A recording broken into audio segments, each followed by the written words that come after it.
Hello friends, welcome back to another video. എല്ലാവരും സുഖമായിട്ടും സേഫായിട്ടും ഇരിക്കുന്നു എന്ന് പ്രതീക്ഷിക്കുന്നു. ഇന്നത്തെ വീഡിയോയിൽ നമ്മൾ ലെഗ് റൈസ് എന്താണെന്നും അതേപോലെ തന്നെ ലെഗ് റൈസ് ചെയ്യുന്നതിൻ്റെ ഗുണങ്ങൾ എന്തൊക്കെയാണെന്നുള്ള കാര്യങ്ങളാണ് കാണിച്ചു തരുന്നത്. എന്താണ് ലെഗ് ലിഫ്റ്റുകൾ എന്ന് നമുക്കൊന്ന് നോക്കാം. ലെഗ് ലിഫ്റ്റുകൾ ക്യാമ്പിനെ ശക്തിപ്പെടുത്താൻ ഉപയോഗിക്കുന്ന ഒരു എക്സസൈസാണ്. ഇനി നമുക്ക് എങ്ങനെ ലെഗ് ലിഫ്റ്റ് കറക്റ്റായിട്ട് ചെയ്യാമെന്നുള്ള കാര്യമൊന്ന് നോക്കാം. ഇതേപോലെ നിലത്തോ അല്ലെങ്കിൽ ബെഞ്ചിലോ നമുക്ക് ഇതേപോലെ നിവർന്ന് കിടക്കാം. അതിനുശേഷം നമ്മൾ കിടക്കുന്നതിൻ്റെ ഇരുവശങ്ങളിലായിട്ട് നമ്മുടെ കൈകൾ ദൃഢമായി ഉറപ്പിക്കുക. അതിനുശേഷം കാലുകൾ ഇതേപോലെ സ്ട്രെയിറ്റ് ആയിട്ട് 90 ഡിഗ്രി ആംഗിളിലേക്ക് ഉയർത്തി കൊടുക്കുക. കാലുകൾ താഴേക്ക് താഴ്ത്തുന്ന സമയത്ത് ബ്രീത്ത് ഇൻ ചെയ്യുക, അതേപോലെ ഉയർത്തി കൊടുക്കുന്ന സമയത്ത് ബ്രീത്ത് ഔട്ട് ചെയ്യുക. ഇത് 15 എണ്ണം വെച്ചിട്ട് 3 റെപ്സായിട്ടൊക്കെ തുടക്കക്കാർക്ക് ചെയ്യാവുന്നതാണ്. അല്ലാത്തവർക്ക് നിങ്ങൾക്ക് നിങ്ങളുടെ മാക്സിമം റെപ്സ് അടിക്കാവുന്നതാണ്. ഈ ലെഗ് ലിഫ്റ്റ് വർക്കൗട്ട് ചെയ്യുന്ന വഴി നമുക്ക് ഹിപ്പിന് കൂടുതൽ വഴക്കം കിട്ടാനും ശക്തിപ്പെടുത്താനും ഒക്കെ ഇത് സഹായകരവുമാണ്.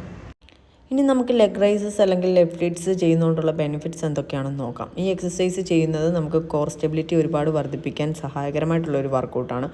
മാത്രമല്ല ഇംപ്രൂവ് ബാലൻസ്, ഇംപ്രൂവ് പോസ്ചർ, മാത്രമല്ല നമുക്ക് ദൈനംദിന ജീവിതത്തിൽ ഉണ്ടാകുന്ന ഇരുന്നും എണീറ്റും ഒക്കെയുള്ള എന്തെങ്കിലുമൊക്കെ ജോലികളൊക്കെ ചെയ്യാനുള്ള സ്റ്റെബിലിറ്റി നമുക്ക് കൂട്ടിത്തരുന്നു. നിങ്ങളൊരു ഫിറ്റ്നസ് ആഗ്രഹിക്കുന്ന ആളാണെന്നുണ്ടെങ്കിൽ നിങ്ങൾക്ക് നിങ്ങളുടെ ആപ്സിൻ്റെ മസിൽസിനെയൊക്കെ കൂടുതൽ ആക്റ്റീവ് ആക്കാനും അതേപോലെ തന്നെ പാക്കുകളൊക്കെ തെളിയിപ്പിക്കാനൊക്കെ സഹായകരമായിട്ടുള്ള വർക്കൗട്ടുകളാണ്. അതേപോലെ നടുവിന് വേദന ഉള്ള ആളുകളാണെന്നുണ്ടെങ്കിൽ നിങ്ങൾക്ക് നടുവിന് വേദനയൊക്കെ ഒരു പരിധി വരെ കുറയ്ക്കാനും അതുപോലെ തന്നെ പരിക്കിൻ്റെ സാധ്യത കുറയ്ക്കാനൊക്കെ സഹായകരമായിട്ടുള്ളൊരു വർക്കൗട്ട് കൂടിയാണ് ലെഗ് റൈസസ്. ലെഗ് റൈസ് ചെയ്യുന്ന വഴി ആപ്സിലുള്ള അമിതമായിട്ടുള്ള കൊഴുപ്പിനെ അത് തടയാനും സഹായകരമായിട്ടുള്ള വർക്കൗട്ടാണ്. അതുപോലെ തന്നെ ആപ്സ് മസിൽസിനെ കൂടുതൽ സ്ട്രോങ് ആക്കുന്നു. മാത്രമല്ല നിങ്ങൾ ലെഗ് റൈസസ് കറക്റ്റായിട്ട് ചെയ്യുന്ന ആളുകളാണെന്നുണ്ടെങ്കിൽ നിങ്ങൾ ലെഗ് റൈസ് ചെയ്തതിന് ശേഷം പ്ലാങ്ക് കൂടി ചെയ്യുന്നത് നിങ്ങൾക്ക് കൂടുതൽ അനിവാര്യമായിരിക്കും. തുടക്കക്കാർക്ക് കുറച്ചൊക്കെ ബുദ്ധിമുട്ടുകൾ ആദ്യമൊക്കെ അനുഭവപ്പെടുമെങ്കിലും നിങ്ങളിത് കണ്ടിന്യൂസ് ചെയ്യുന്ന വഴി നിങ്ങൾക്ക് കൂടുതൽ നേരം ചെയ്യാനൊക്കെ സഹായകരമായിരിക്കും. ഇതാണ് പ്ലാങ്ക് ചെയ്യുന്ന ഒരു രീതി. ഈ ഒരു രീതിയിലാണ് പ്ലാങ്ക് ചെയ്യേണ്ടത്. പ്ലാങ്ക് ചെയ്യാൻ കിടക്കേണ്ടത് വയറ് താഴെ വരത്തക്ക രീതിയിൽ ഈ ഒരു രീതിയിലാണ് കിടക്കേണ്ടത്. കൈമുട്ടുകൾ ഇതേപോലെ ഹോൾഡ് ചെയ്ത് വെക്കുക.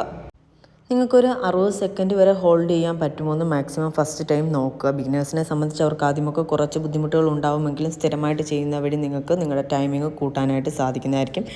കോർ സ്ട്രെങ്ത് വർദ്ധിപ്പിക്കുന്ന ഒരു വർക്കൗട്ട് കൂടിയാണ് പ്ലാങ്ക്. അതുകൊണ്ട് തന്നെ നിങ്ങൾ പ്ലാങ്ക് സ്ഥിരമായിട്ട് ചെയ്യാനായിട്ട് ശ്രമിക്കുക. വിവിധ തരത്തിലുള്ള പ്ലാങ്കുകളുണ്ട്. സൈഡ് പ്ലാങ്ക് ഉണ്ട്, അതേപോലെ തന്നെ നമുക്ക് നോർമലായിട്ട് ചെയ്യുന്ന പ്ലാങ്ക് ഉണ്ട്. അങ്ങനെ വിവിധ തരത്തിലുള്ള പ്ലാങ്കുകളുണ്ട്. അപ്പോൾ ആപ്സിൻ്റെ വർക്കൗട്ടുകൾ ചെയ്യുന്ന ആളുകളാണെന്നുണ്ടെങ്കിൽ ആപ്സിൻ്റെ വർക്കൗട്ടുകൾ ചെയ്തതിന് ശേഷം നിങ്ങൾ പ്ലാങ്ക് കൂടെ ചെയ്യുന്നത് ഏറ്റവും ഉചിതമായിരിക്കും. തുടക്കക്കാർക്ക് ആദ്യമൊക്കെ ബുദ്ധിമുട്ടുണ്ടെങ്കിലും നിങ്ങളത് സ്ഥിരമായിട്ട് ചെയ്യാനായിട്ട് ശ്രമിക്കുക. ഇന്നത്തെ വീഡിയോ നിങ്ങൾക്ക് യൂസ്ഫുൾ ആയിരിക്കും എന്ന് പ്രതീക്ഷിക്കുന്നു. ആപ്സിൻ്റെ കൊഴുപ്പൊക്കെ കളയാൻ ആഗ്രഹിക്കുന്ന ആളുകളുണ്ടെന്നുണ്ടെങ്കിൽ ലെഗ് റൈസസ് ഏറ്റവും മികച്ചൊരു വർക്കൗട്ടാണ്. എല്ലാവരും ട്രൈ ചെയ്ത് നോക്കുക. അടുത്ത സെഗ്മെൻറ്റ് പുതിയ വീഡിയോ ആയിട്ട് കണ്ടുമുട്ടാം. ബൈ.